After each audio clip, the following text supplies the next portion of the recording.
ছাত্র গণঅভ্যুত্থান হয়েছে, সেই গণঅভ্যুত্থানের ভেতর দিয়ে শেখ হাসিনা বাংলাদেশ থেকে গতকালকে পালিয়েছে, গত বছরের এই দিনে পালিয়েছে। আজকে ভারতে বসে তারা ষড়যন্ত্র করছে।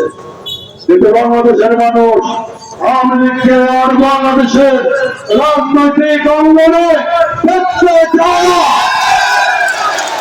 এই হত্যাকারী, এই ফ্যাসিস্ট, এই বাকশালীদেরকে বাংলাদেশে রাজনীতি করা আর কোন অধিকার দেওয়া হবে না।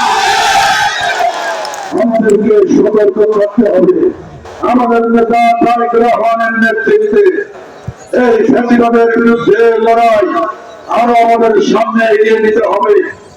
গতকালকে আমাদের প্রধান উপদেষ্টা জনাব ডক্টর ইউনূস তিনি নির্বাচনের মাস ঘোষণা করেছেন। আগামী ফেব্রুয়ারি মাসে নির্বাচন হবে। আমি আপনাদের বলি, আপনারা সবাই নির্বাচনের জন্য প্রস্তুত হন।